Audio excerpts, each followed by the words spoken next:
Muito bem, vamos ver aí o que Deus tem para falar para nós hoje. Deixa eu ver se o meu computadorzinho aqui está dando certo. Quando Deus fala e o homem ouve, é o tema de hoje. Quando Deus fala e o homem ouve. Veja bem, alguma vez você já andou por um caminho escuro sem uma lanterna para indicar o caminho? Em uma circunstância dessa, você gostaria de ter uma lanterna, uma tocha ou alguma coisa que o ajudasse a manter-se no caminho correto e ajudá-lo a não tropeçar ou cair?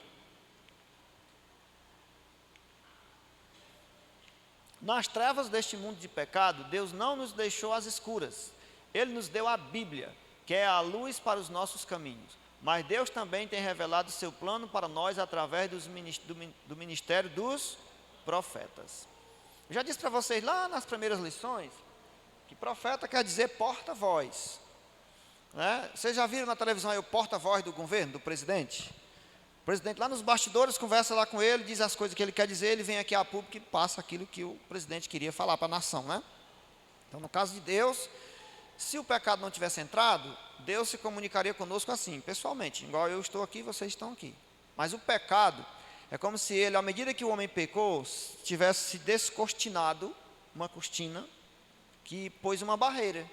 O homem não consegue ver Deus. Embora Deus consiga ver o homem e saber tudo sobre ele, mas o homem não pode mais ver a face de Deus enquanto houver pecado no mundo. Então Deus usa agora outros métodos, e um desses métodos é o profeta. Ele escolhe um homem, mesmo ainda pecador, mas escolhe do seu próprio gosto, trabalha a vida desse homem, modifica os seus conceitos, a sua vida, seus pensamentos, ele dá um polimento nesse homem para que ele tenha conceitos equilibrados, para que ele seja honesto, para que ele seja um homem fiel, um homem justo, trabalha, organiza, ensina, treina, abençoa, cuida desse homem, e aí se revela a ele, para ele se dirigir a nós. Então ele é o porta-voz, é aquele que vai até a nação, ao povo e diz as palavras de Deus. Então, nesse caso, nós vamos entender hoje esse assunto. Deus manifestou o dom profético na sua igreja para que estas mensagens sirvam como uma luz menor, que nos ajuda na compreensão da Bíblia, que é a luz maior. Muito bem, só lembrando para vocês que na Bíblia nós encontramos cerca de 40 autores. A Bíblia tem 66 livros, como disse para vocês lá no começo, na primeira lição. Esses 66 livros, eles foram escritos num período de aproximadamente 1.500 a 1.600 anos. Quando a gente pega a cronologia bíblica, cronologia vem de cronos. Cronos quer dizer tempo, não é? Cronológico, cronologia, tempo, cronologia bíblica. Você começa a analisar isso e você vai percebendo pelas histórias, pelas datas. Fulano começou o seu ministério com tantos anos e morreu com tantos. Você vai somando, você vai chegar a uma conclusão que chegou a esse período de 1.500 a 1.600 anos para que a Bíblia toda fosse escrita. Pode dar uma diferencinha de coisa pouca, de alguns poucos anos, mas a tendência é essa, de 1.500 a 1.600 anos. Nesse espaço aí, foi o espaço que Deus usou para que a Bíblia fosse escrita. Inclusive, tudo começou a ser escrito por volta do ano 2500 depois da criação. É como se Deus tivesse criado tudo hoje, né? Nós aprendemos que Deus criou tudo em 6 dias, não foi? Então criou tudo e 2500 anos depois começou a ser escrito. Porque até então, lá no princípio, não havia escrita.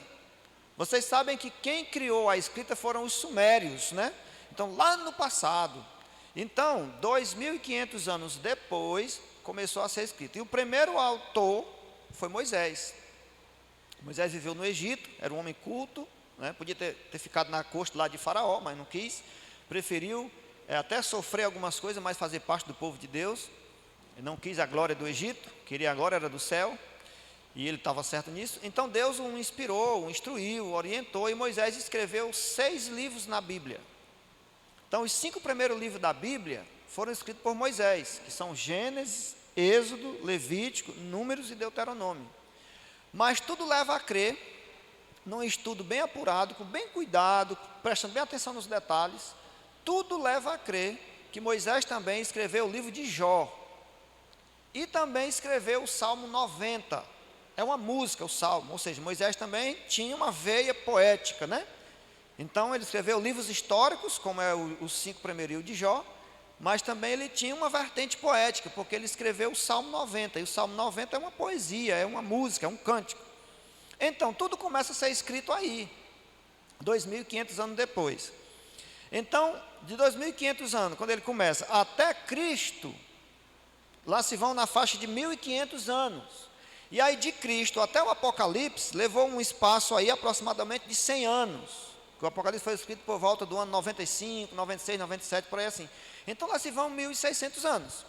Então sempre Deus interagiu com o ser humano para que o livro fosse escrito através dos profetas, os porta-vozes de Deus. Bem entendido isso daí? Essa base está bem feita para vocês entenderem o resto do estudo? Então vamos lá.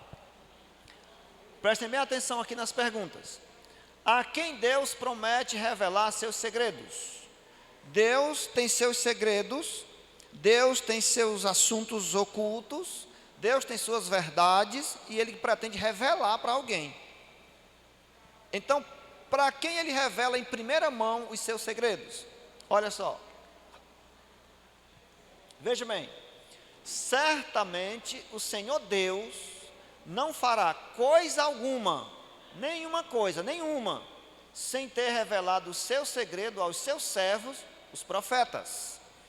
Ou seja, de acordo com o texto bíblico, Deus promete revelar os seus segredos em primeira mão para quem?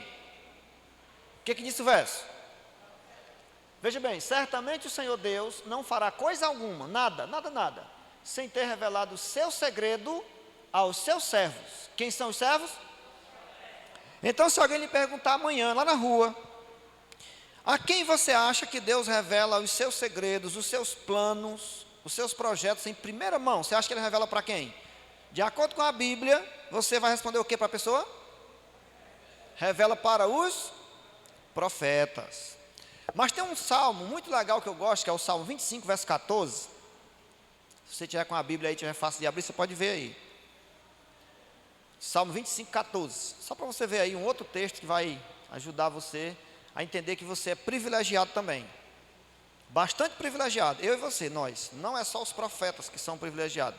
Não está no estudo, está na sua Bíblia aí, 25, 14. É um texto que eu tenho na mente aqui. Salmos 25, verso 14. Veja aí como Deus não privilegiou só os profetas. Mas dependendo do seu comportamento, você também pode sair bastante privilegiado.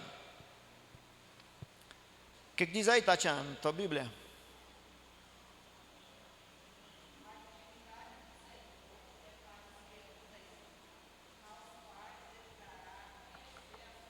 Viu aí? A intimidade do Senhor é para os que o... Pronto, aí é o X da questão.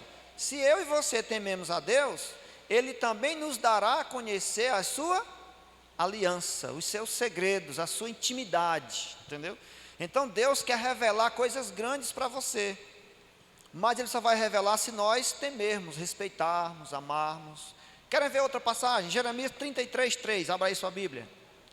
Jeremias 33, 3. Só para ampliar, para você não ficar pensando assim, os profetas foram privilegiados porque eles eram profetas, escolhidos por Deus e tal. E eu, que não sei nem ler direito, que não conheço muito a Bíblia, que eu vou ler e dá sono, não tenho muito tempo, isso, aquilo, outro, e coloca dificuldade, se sente menor, se sente frágil, fragilizado, não, eu estou muito distante. Não, veja aí, Jeremias 33, 3, olha o que diz esse verso aí, ó. Deus está dizendo aí nesse verso, ó, invoca-me e te responderei, e anunciar-te-ei o quê? Coisas grandes e ocultas que tu não sabes. Viu aí? Como eu e você também somos privilegiados, com duas condições. Uma é temer ao Senhor, como disse o Salmo 25, 14. E a outra é que esse temor se transforme em uma busca, em uma invocação a Deus, em oração, buscar, com sinceridade. Aí Deus vai revelar coisas grandes e ocultas que tu não sabes. Por exemplo, tem alguém aqui que essa semana aprendeu alguma coisa que antes de vir para cá não sabia sobre isso? Tem alguém que aprendeu alguma novidade, alguma coisa? Por que você aprendeu? Porque temeu, Deus chamou e em respeito a Deus, você veio. E a outra é que você invocou, você buscou, você orou com a gente, você estudou com a gente, você esteve aqui com a gente. Percebe como funciona o que diz a Bíblia? Se temer ao Senhor, Ele revela a sua aliança, os seus segredos. E se buscar ao Senhor, Ele anuncia coisas grandes e ocultas que você não sabe. Agora, como nós começamos agora, a vida cristã é uma carreira longa. Então, nós aprendemos algumas coisas agora já. Hoje está apenas com 15 dias que nós estamos aqui. Agora, imagine daqui 15 anos, 15 semanas, 15 meses, 15 não sei o quê, né? Então, quanto mais o tempo passa, mais Deus vai se revelando a você, você vai aprendendo.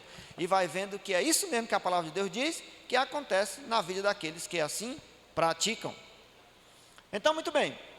Então, tudo Deus revelou aos seus servos, os profetas. Por exemplo, o dilúvio, Ele anunciou para Noé, e Noé saiu anunciando para o povo.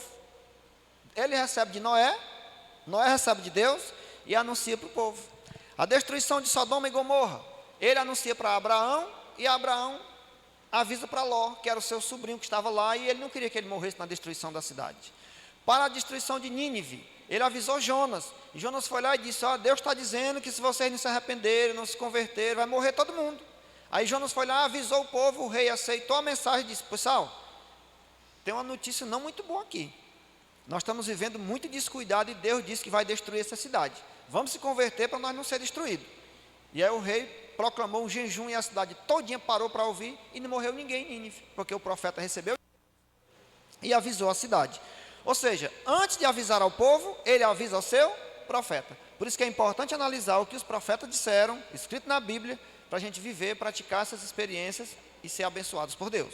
E por aí vai, né? Todos os assuntos foram assim. Segunda pergunta: como Deus se comunica com o profeta?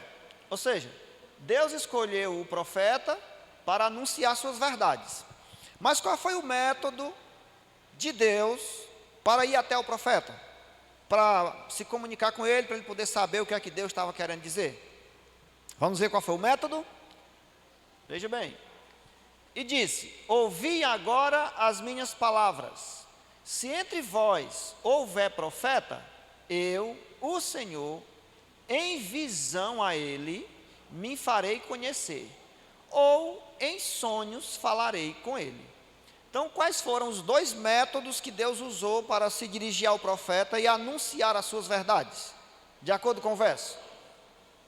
Vamos ver se vocês entenderam. Tem dois métodos aí: sonhos e... Então Deus está dizendo, e disse: ouvi agora as minhas palavras. Prestem atenção que eu vou falar. Se entre vocês aí houver algum profeta, eu, o Senhor, em visão a ele me farei conhecer, eu me apresentarei a ele, Deus está dizendo. Ou então, falo com ele através de sonhos. Então, através de sonhos e visões, Deus se manifestou aos profetas. Por que ele disse se houver? Dá a impressão que Deus não sabe se tem profeta, né? Ele está arriscando ter algum. E arriscar ter algum dá a impressão que eles se fizeram profeta. É como quem diz assim: gente, aqui nesse auditório tem algum eletricista? Eu digo: tem o Danilo. Danilo é eletricista. Ele sabe trabalhar com energia. Se você precisar de um eletricista, inclusive, está aí o Danilo. Se ele tiver tempo, ele é comerciante, nem sempre tem.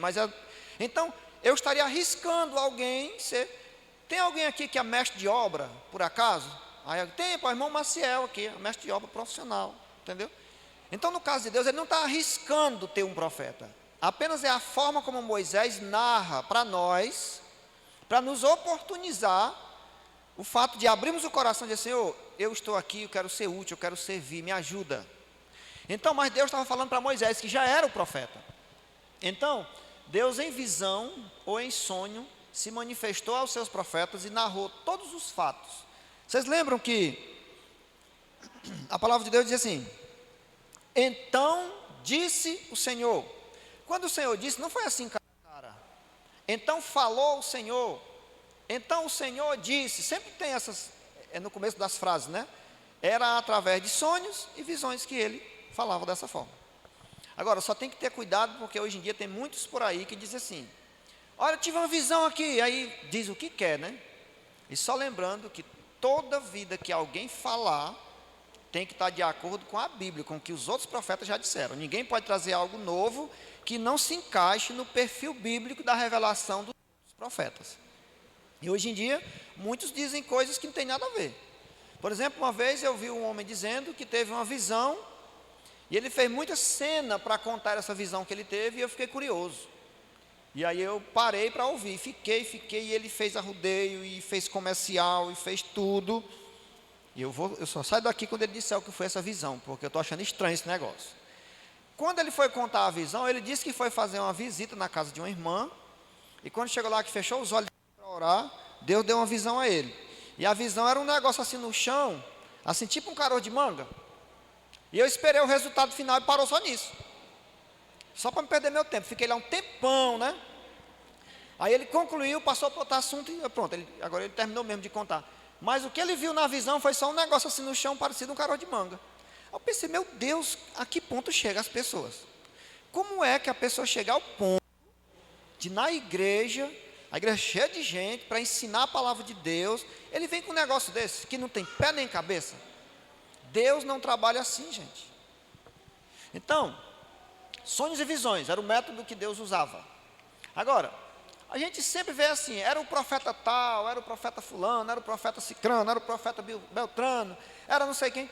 E a gente pouco vê falar das mulheres, né, assumindo o ministério profético, de uma mulher ser uma profetisa.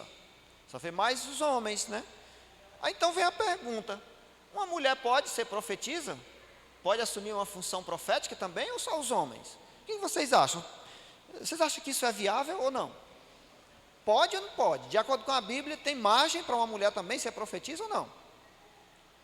Eu queria só ver a opinião de uns 3 ou 4 aqui. Quantos acham que uma mulher pode também ser profetisa? Mulher não pode, né, nesse caso.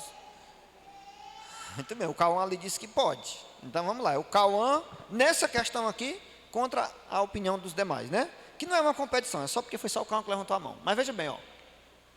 Vamos lá, o texto bíblico. E há de ser que depois derramarei o meu espírito, é o Espírito Santo que dá as mensagens, né? Sobre toda a carne, ou seja, sobre todas as pessoas. E vossos filhos e vossas filhas profetizarão. Os vossos velhos terão sonhos e os vossos jovens terão visões. Então você está percebendo que Deus não está limitado a uma classe só a homens, só a mulheres, só a velhos, só a jovens, só a esse, só aquele outro. Até mesmo porque os profetas, entre todos eles, tinha profetas que eram homens, eram reis, eram homens cultos, eram homens indoutos. Indouto é o que não tem conhecimento, né? O culto é aquele que a linguagem popular é sabido, sabe muitas coisas, né? Tinha boiadeiros, tinha homens comuns, tinha homens da linhagem real, da nobreza, tinha homens simples, rude, da mão calejada, porque quem vai inspirar não é Deus. Então Deus não está dependendo da pessoa ter cultura, da pessoa ter muito conhecimento, de ser já um doutor, ser formado, não importa. Quem vai dar inspiração é Deus, então Ele dá para qualquer uma pessoa, não importando o grau de conhecimento intelectual que ele tenha. Então, o texto de Joel diz que Deus, porque esse livro de Joel foi escrito num período muito complicado, pouquíssimas pessoas entendem a mensagem de Joel, mas no livro de Joel, Deus está prometendo cuidar da sua igreja e do seu povo no final dos tempos. E Ele está dizendo que não se preocupem, porque há de ser que depois que passasse toda aquela crise que está no livro de Joel lá, como é que o povo vivia naquele tempo, né? Teve uma seca, foi tudo muito difícil na época de Joel. Então depois derramarei o meu espírito sobre toda a carne, qualquer pessoa que queira. E vossos filhos e vossas filhas, homens e mulheres, profetizarão, os vossos velhos terão sonhos e os vossos jovens terão visões. Então, de acordo com esse texto, pode ou não pode uma mulher assumir a função profética? Pregar a palavra, liderar um movimento na igreja, ensinar a palavra para as pessoas, levar a mensagem de Deus, anunciar as boas novas do reino de Deus, abrir a Bíblia com vigor, com intrepidez e falar, pode ou não pode? Pode, é bem clara a Bíblia. É claro que as mulheres são menos nesse desafio, né? Normalmente, até por uma questão mais cultural mesmo, as mulheres elas cuidam daquela parte, que é a parte mais fina, mais sofisticada, mas que muitas vezes não é lá da frente. Por exemplo, quando a gente chega aqui na igreja, a igreja está bem limpinha, a comida é a mais gostosa, tudo está assim atrativo, né? Aqui tem a digital das mulheres. Isso não diminui as mulheres em nada, muito pelo contrário, elas se sentem muito felizes, e na hora que tiver a oportunidade, ou quando uma quiser, ou enfim, quando surgir os momentos adequados, as mulheres vão vir todas aqui à frente, vão cantar, vão pregar, há essa intercalação entre homens e mulheres na obra, né? A obra é feita de homens e mulheres, de jovens, femininas e masculinas, de crianças, de velhos, de senhoras, todos são chamados para fazer parte dessa obra. É porque tem uma parte da obra que ela é mais pesada mesmo, ela é mais dura, e muitas vezes os homens tomam a frente ali, porque às vezes o fardo é pesado, né? E as mulheres ficam ali um pouco na retaguarda, mas há uma distribuição de funções na igreja, e muitas das mulheres são líderes nas funções da igreja. Aqui mesmo tem várias mulheres que são líderes para cuidar das responsabilidades da igreja e fazem, por sinal, com muita sabedoria e inteligência. Muito bem.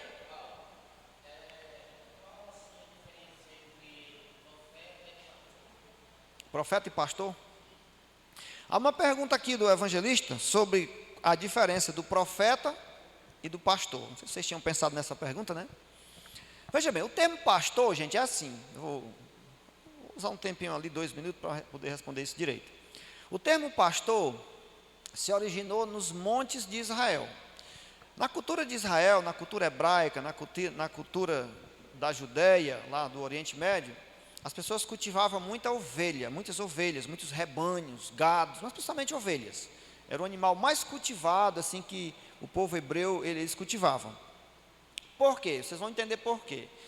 O pastor, ele tinha várias ovelhas, e aí ele levava elas para pastarem nos campos, naquelas colinas ali em Israel, nos montes. Então, naquela época, lá tinha muitos predadores, os lobos, os leões, os predadores. Então o pastor, ele dedicava a sua vida inteira, 100% do seu tempo, para cuidar das ovelhas. Ele levava um cajado é um pedaço de madeira, para ele poder tanger, bater nos predadores, ou poder tanger as ovelhas para o caminho certo.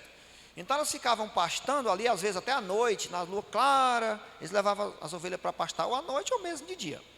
E aí eles ficavam atentos, observando o rebanho todinho, para que nenhum se dispersasse para longe, ou que não surgisse um lobo, ou um leão, um predador. Então ele tinha que ter cuidado integral, ele não podia deixar as ovelhas sozinhas lá, porque elas podiam se dispersar e vir um predador, e aí ele ia ter prejuízo.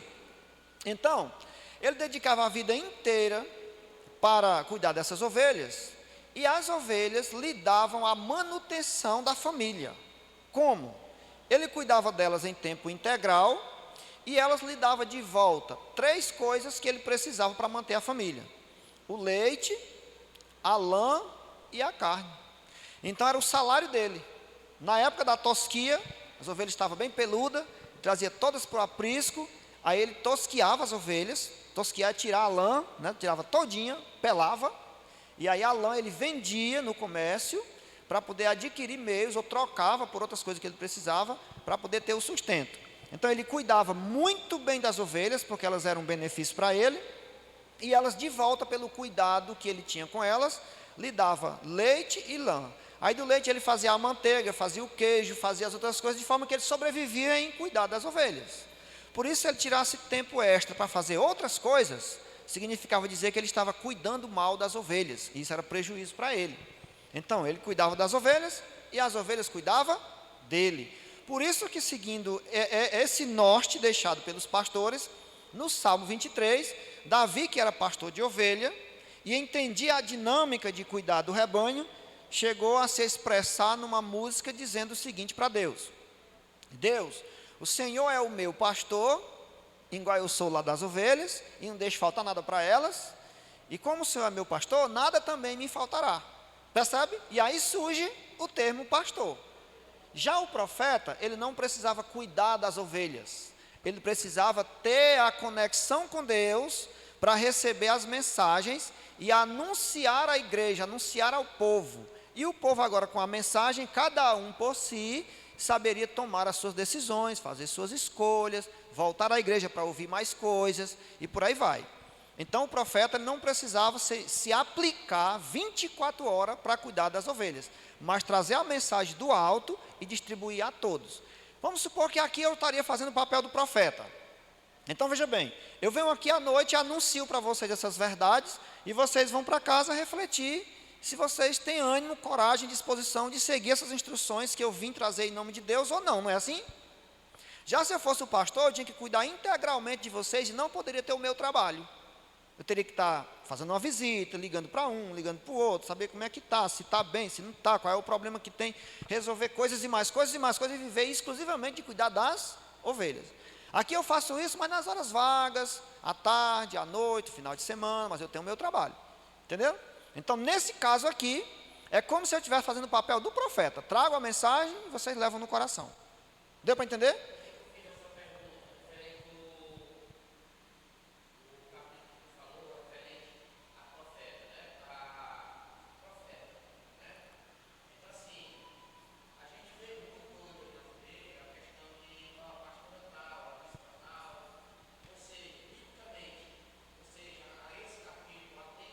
Não. De acordo com a Bíblia, a função do pastor, ela é única e exclusiva do pastor. A mulher não pode, nesse caso, de acordo com a Bíblia. De acordo com a secularização da religião, aí pode, mas de acordo com a Bíblia, essa é uma função exclusiva para o homem, o pastor. A mulher do pastor pode ser sua auxiliar, mas ela não vai ser ordenada, ungida, separada para aquela função que é exclusiva do homem, do pastor. Agora, ela pode, nos bastidores, ajudar em tudo, sobre tudo, mas ela não pode ser ordenada, porque a Bíblia, em nenhum canto da Bíblia, de Gênesis a Apocalipse, não há uma única menção, nem de jeito nenhum, de uma mulher ter sido ordenada pastora do rebanho da igreja. De jeito nenhum. A Bíblia não fala disso. Não, a Bíblia não fala. Agora, profetizar pode, porque vocês perceberam a diferença, não perceberam? Então, agora, profetizar, pregar, anunciar, a mulher pode.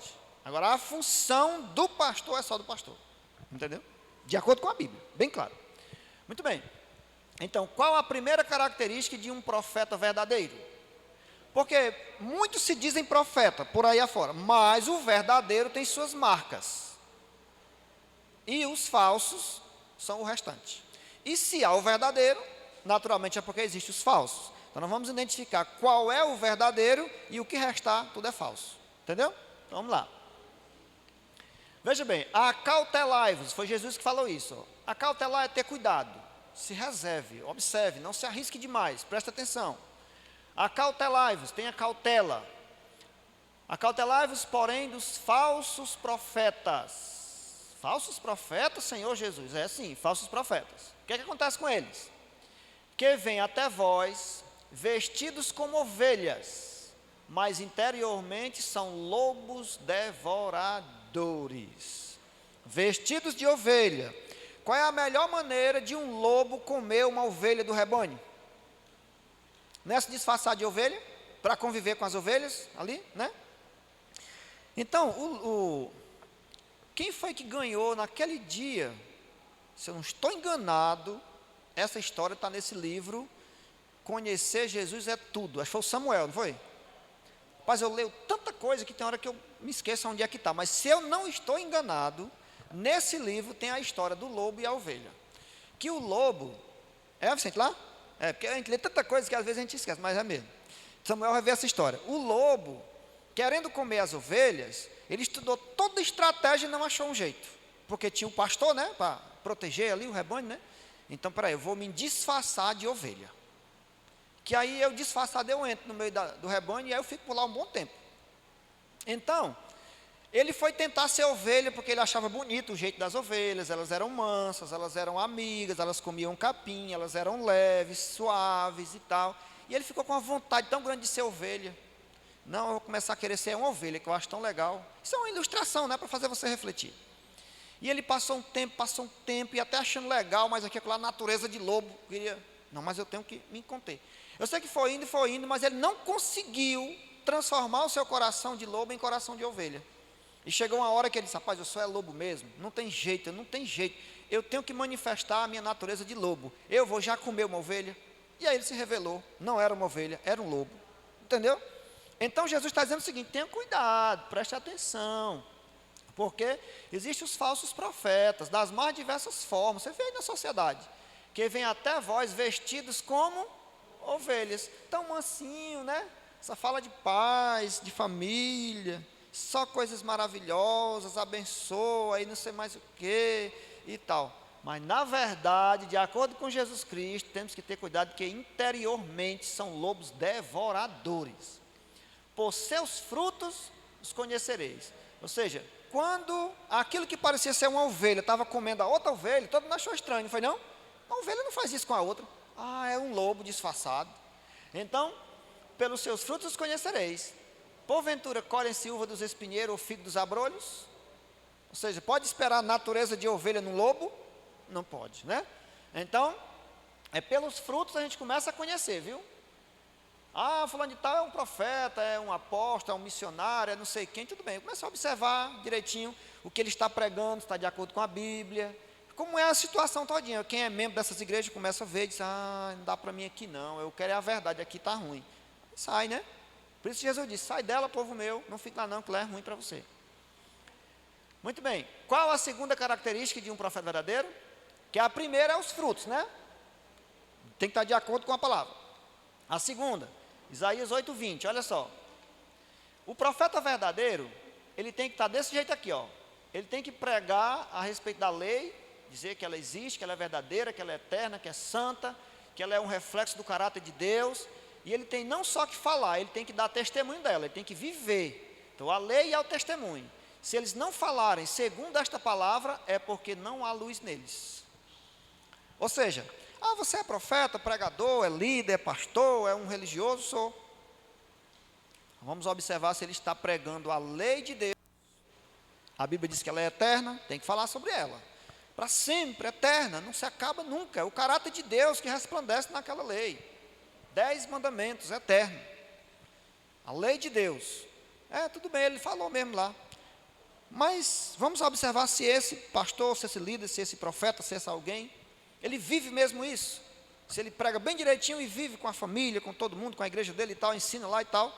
Se não tiver de acordo com a lei e não tiver o testemunho dessa lei na prática, aí diz que ele não recebeu nenhuma luz de Deus. Falso profeta disfarçado, é um lobo disfarçado de ovelha. É a Bíblia que está dizendo, não é o Paulo não, viu?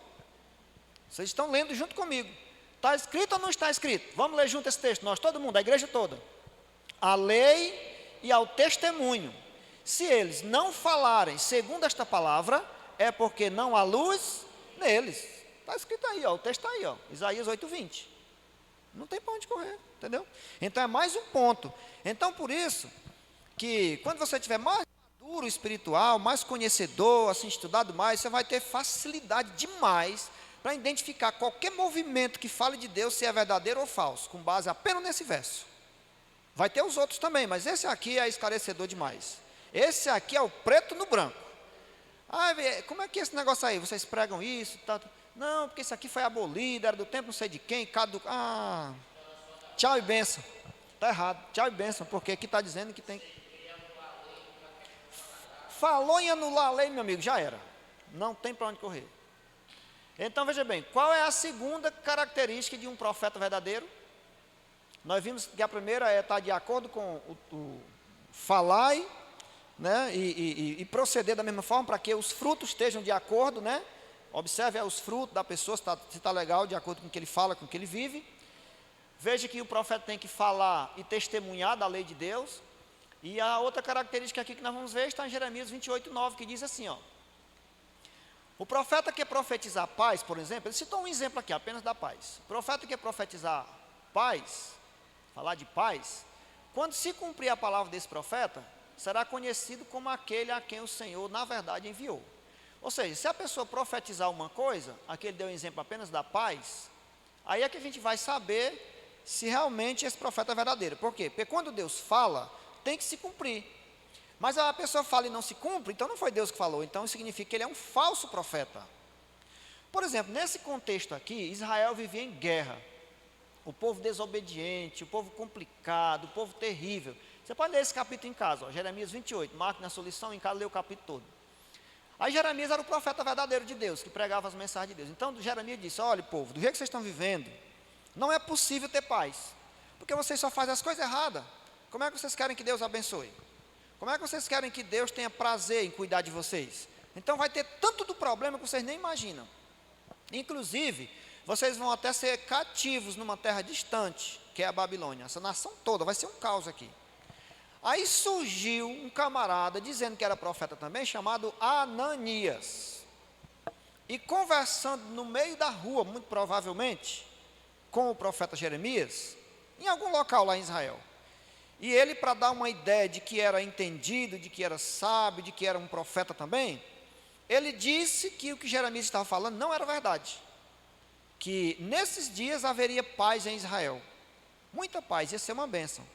Jeremias não acreditou, porque Jeremias sabia que estava em conexão com Deus, e Deus tinha dito que não ia ter paz, porque a nação vivia em pecado. Então, nesse caso, ele, depois que Jeremias disse que não ia ter paz, que Deus tinha anunciado que ia ter conflitos, aí ele se aborreceu com Jeremias, porque o que ele disse não foi aceito, e ele agrediu fisicamente o profeta Jeremias. Primeira prova de que ele é falso. Quem vai em nome de Deus não agride fisicamente a ninguém. Mas logo aí, a arrogância, né? A petulância, né? A altivez. Então ele agrediu fisicamente o profeta Jeremias. O profeta Jeremias, em nome de Deus, disse assim: ó, Deus está me dizendo aqui uma profecia implacável para você saber que quando Deus fala, acontece. Sabe o que é que Deus está me dizendo? Que esse ano ainda você vai morrer. E continue lendo, você vai ver nos versos seguintes, que diz que no 7º mês daquele ano, o falso profeta morreu. Isso é que é profecia implacável. Isso é que é dito por Deus. Então o povo não teve paz, muito pelo contrário, foi para o cativeiro lá na Babilônia. Então, só para vocês terem uma ideia, dizem os historiadores, pesquisadores, os homens que observam o mundo de forma mais geral, que desde que há mundo, acredita-se que o mundo só teve 8% do tempo de paz. Os 92% restantes foram de conflitos. Aqui, ali, acolá ou de forma geral. Dizem até que após a Segunda Guerra Mundial o mundo iria ter paz. Mas da Segunda Guerra Mundial para cá não dá para contar quantas outras guerras regionais já teve. Todo dia tem uma guerra em algum lugar. Então, nós não podemos pregar, por exemplo, que vai ter paz geral para a nação, porque não vai ter. De acordo com a Bíblia, a paz ela é interior. Alguém pode estar em paz no seu lar, na sua casa, com a sua vida, com a sua família, mas assim, a nação toda de uma vez não. Só quando Jesus voltar, que ele levar os salvos para a eternidade e depois regressarem para a nova terra, é que terá paz perene para sempre. Mas geral não pode, porque o mundo não permite por causa do pecado. Agora, você está buscando a sua paz, está correto, porque Jesus dá a paz interior, que transforma o interior, a mente, o coração, a vida, o estado de espírito, aí tudo bem. Mas achar que o mundo inteiro vai ter paz sem Cristo voltar, não pode. Mas muitos aí profetizam essas coisas. Então, qual é a característica? Uma outra característica, no caso ele faz aqui a segunda, né? É que o profeta, quando ele fala em nome de Deus, aquilo que ele disse tem que se cumprir. E aí você vê as profecias cumpridas ao longo do tempo dos profetas, né? Eles falaram e se cumpriram tudo. A 7ª e última por hoje. Qual é o segredo para a nossa prosperidade? Crede no Senhor vosso Deus e estareis seguros. E para crer em Deus, a crença vem através da palavra, né, que vem por meio dos profetas. E ele acrescenta dizendo: crede nos seus profetas e prosperareis. Ou seja, Deus não vem aqui pessoalmente, e nem nós vamos até a Ele pessoalmente. Esse pecado que nós cometemos cortou esse relacionamento entre nós e Deus. Então Deus usa o profeta para vir até nós e diz: creia em Deus e você está seguro. Senhor, e o que é que eu faço para crer em Deus? Analise aí o que os profetas disseram, que lá tem a minha vontade, as minhas mensagens. Aí crê no profeta que dá certo. Analise direitinho, você vai ver, confirmar que está tudo certo. Aí você crê em Deus e está seguro, e crê nos profetas e prosperará. Por exemplo, para a gente finalizar, eu quero só contar para vocês uma historinha rapidinho aqui, sobre uma pessoa que tem características de um profeta verdadeiro. E vocês podem, depois que sair daqui em casa, pesquisar na internet. Na internet vai ter divergência de opinião sobre tudo, até sobre Deus tem, né? Você pode ir lá que uns creem em Deus, outros não creem, né? Mas a internet ainda continua sendo uma fonte boa de pesquisa, de estudo, né? De conhecimento. Pode pesquisar em alguns livros, conversar com pessoas entendidas. Vou dar uma dica muito importante. Se você se valer dessa dica, você vai ser bem-aventurado, né? Vimos aí algumas características dos profetas verdadeiros, que é quando fala, se cumpre. pelos seus frutos conhecereis, deve falar da lei e dar testemunho dela, viver essa experiência, através de sonhos e visões vai ter conexão com Deus, vai ser uma pessoa exemplar, vai ser uma pessoa modelo, uma pessoa respeitável, e por aí vai, né?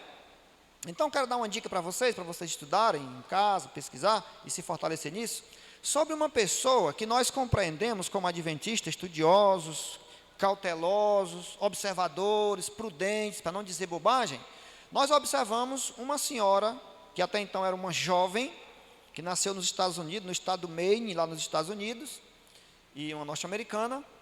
Ela tinha aí aproximadamente seus 14 anos, era uma adolescente ainda, quando em algum momento da vida dela, Deus a chamou para assumir uma função profética, para, assim, clarear a mente das pessoas sobre a Bíblia, sobre o fim dos tempos, né? Motivar as pessoas a lerem a Bíblia, a ter mais acesso à palavra de Deus, a ter mais facilidade de compreender. E essa jovem se chamava Ellen Gold Armon. Ela era uma menina frágil, só estudou 2 anos na escola. Olha que eu não estudei nada, né? Eu sou quase analfabeto, estudei 4 anos, né? Até o 4º ano, lá no interior, no tempo da Castilha, da Ana e do Zé. Foi o que eu estudei. E depois, tudo que eu estudei foi na Bíblia. Tudo que eu aprendi na vida foi na Bíblia, porque lá só aprendi mesmo a ler e escrever algumas coisas e tal. Então, mas ela estudou menos do que eu ainda, estudou 2 anos só na escola. Aí ela sofreu um acidente, e aí não pôde mais ir estudar. E ficou com esse pouquinho de conhecimento, né? Da literatura, né? Aprendeu a ler, enfim.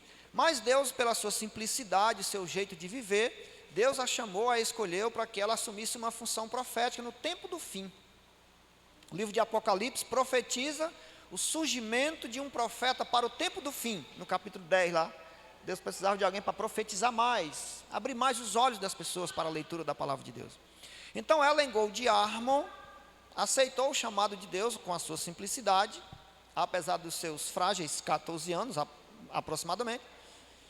E por 70 anos, essa jovem que se tornou mulher, se tornou mãe, se tornou idosa, ela assumiu essa função profética durante 70 anos.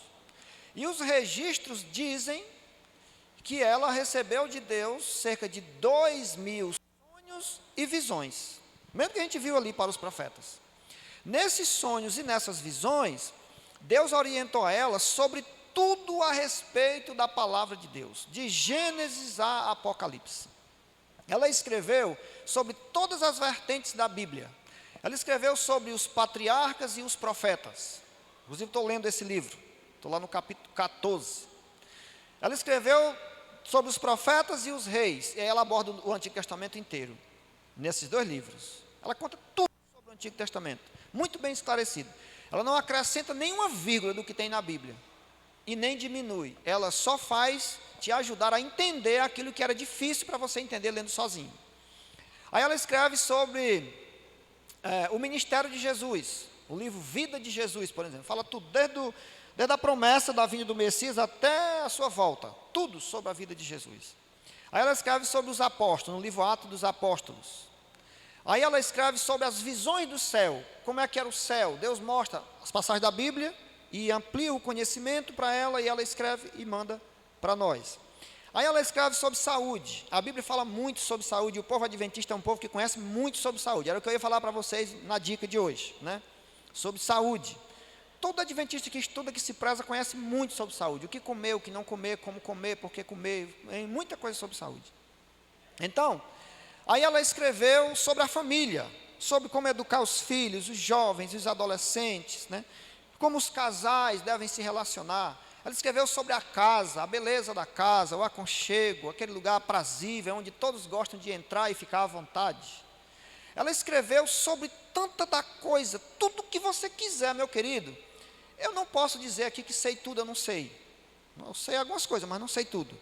Mas ainda me arrisco a dizer que você pode chutar um assunto no escuro aí, que seja assunto bíblico, que nós podemos aqui, se não eu e outros amigos aqui, o Vicente e outros mais que estudamos permanentemente, podemos lhe auxiliar com respostas claras, baseadas na Bíblia, sobre também a orientação dessa jovem Ellen Gold Armon, e tudo que nós vamos mostrar está na Bíblia para você.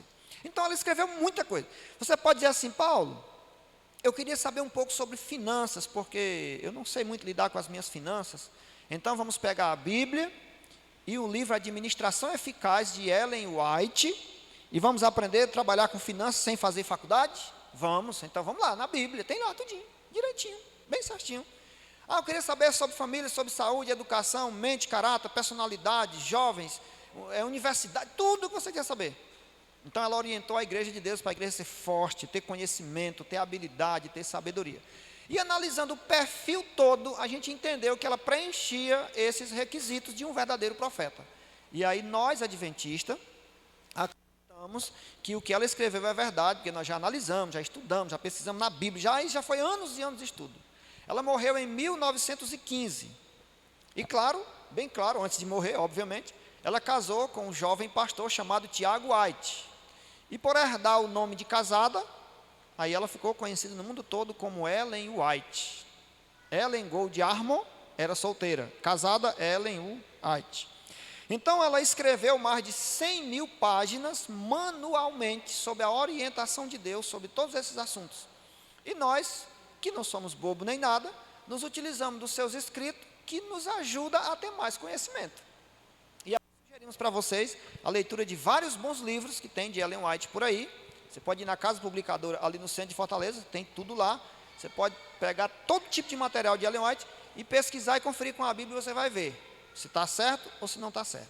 Só lembrando que nós aqui não adoramos Ellen White, não colocamos uma imagem de Ellen White, não substituímos a Bíblia por Ellen White e nada mais. Não vamos fazer um sermão aqui baseado no livro de Ellen White, trazer o livro, ler aqui em substituição à Bíblia, não, nada mais. É apenas um auxílio que nós temos, que nós não queremos abrir mão dele, que é importante. É como você pega a sua luneta e aponta lá para as estrelas, né? O seu telescópio, que é mais moderno para hoje, né? Então você não vai aumentar a quantidade de estrelas na constelação, mas você vai trazer as estrelas mais para perto para vê-las melhor. Então, o mesmo caso é os escritos de Ellen White. Não substitui a Bíblia, nem aumenta e nem diminui, mas ela leva todos para a Bíblia, para a gente ver a Bíblia melhor como ela é. Porque tudo que ela fala, ela diz, está lá em tal canto da Bíblia. Isso aqui está em tal canto da Bíblia. E isso daqui está em tal canto da Bíblia. Por exemplo, só para fechar, eu quero citar um ponto que eu li hoje, no livro Patriarcas e Profetas. Vocês já ouviram falar do casamento, um dos casamentos mais felizes da Bíblia, que foi Isaac e Rebeca, não já ouviram? É conhecida essa história, está na Bíblia, no livro de Gênesis, capítulo 24. Isaac e Rebeca. Hoje, se a gente dissesse para um jovem, meu filho, você vai casar, mas deixa quem vai arranjar sua noiva sou eu, seu pai. Sou seu pai e quem vai arranjar sou eu. Você acha que um jovem de hoje aceitaria? Não, meu filho, mas eu escolhi uma bonita, só o filé vai ser legal. Ele não vai querer. Não vai querer. Mas veja bem, Isaac era o filho da promessa. E ele era um homem fiel a Deus. Sabe quantos anos ele tinha? 40. O pai dele, 139. Abraão. Então veja bem, Abraão não teve uns problemas conjugais? E se deu mal por isso? Se deu. O filho conhecia essa história. Aí Abraão conversa com o filho. Filho, eu tive alguns problemas conjugais. Aí contou aquela história de Agar e tal, contou a história toda. E aí Isaac, um rapaz, pai, realmente o senhor foi muito infeliz, o senhor devia ter feito as coisas certas. Pois é, meu filho, você um dia vai casar, mas tenha cuidado, não faça o que eu fiz, eu vacilei, faça a coisa certa. Isaac era um homem cristão, fiel, sincero, amava a Deus, com 40 anos, ainda não tinha casado. E disse, mas só vou casar quando Deus abençoar, uma menina que dê certo e tal e tal. E Abraão disse para ele, então, para fazer o seguinte, você não pode casar com uma moça que não tem a sua mesma fé. Porque se você casar com uma moça lá de fora que não tem a sua mesma fé, a possibilidade dela lhe tirar da fé dos caminhos de Deus é muito grande. Porque a mulher tem uma atração que é capaz de lhe levar para qualquer canto. Então tenha cuidado. Então ele começou a pensar, faz sentido. Então eu preciso casar com alguém que tem a minha mesma fé. Então, Abraão tinha um servo chamado Eliezer. Esse servo já era velho, mas era um homem fiel, íntegro. Abraão amava ele, gostava muito dele. E aí um dia disse, Isaac, você precisa casar. E por aqui na região não tem uma mulher que dê certo com o seu perfil. Eu tenho medo de você se envolver com a idolatria. Então vamos procurar alguém da família, uma prima, alguém da família e que tenha a mesma fé que a gente tem. Agora, eu vou pedir que Eliezer, que é um homem experiente, que sabe todo o plano de Deus para a nossa vida, que procure ele mesmo uma mulher para você. Você concorda? Aí ele disse que pensou assim, eu creio que Deus está no comando para que eu tenha o melhor casamento possível. Então, já que Eliezer é experiente, é um homem que tem visão, o meu pai também, que já é idoso, já passou por muitas amarguras na vida, eu acho que meu pai, Eliezer e Deus vão ter mais sabedoria junta de escolher uma mulher que me ame, que eu ame ela e que encaixe perfeito do que eu mesmo. Porque os três são mais experientes do que eu, meu pai, Eliezer e Deus. Aí Abraão disse, pois então vá lá, escolha uma mulher, disse lá o caminho que ele devia seguir, da nossa descendência, e traga para o meu filho casar com ela. E Eliezer era da família, amava todo mundo, gostava, vivia em paz ali com todos. Disse, vou escolher a mais bonita, porque ele precisa de uma mulher bonita, ele é um cara mais bonito, vistoso, né? Agora também eu vou escolher uma mulher que tenha características de receptividade, prestativa, hospitaleira, né? Se eu escolher uma mulher inóspita aqui para esse rapaz, quando ela chegar, não tem nenhuma hospitalidade, não tem nenhuma prestatividade, não vai dar certo. Aí então ele orou a Deus. Disse, Deus, contou a história para Deus, me dá uma luz para mim encontrar uma mulher adequada para enfim. Aí ele foi. Quando ele ora a Deus, Deus responde na hora. E ele disse, é aquela mulher ali. Eu não vou contar o resto da história, porque vocês precisam ler para saber, e quem sabe num sermão de família, um dia desse a gente conta essa história melhor.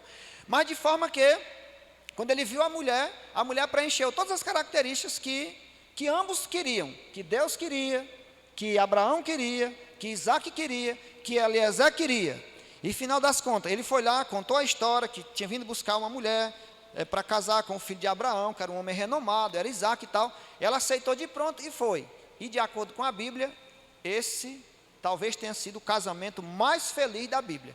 Então esses detalhes periféricos, você encontra onde? No livro Patriarcas e Profetas. Mas você pega a história no todo, no livro de Gênesis. E aí você olha as duas histórias e diz, não tem como uma ter descompasso de uma para outra. Elas só fazem se completar.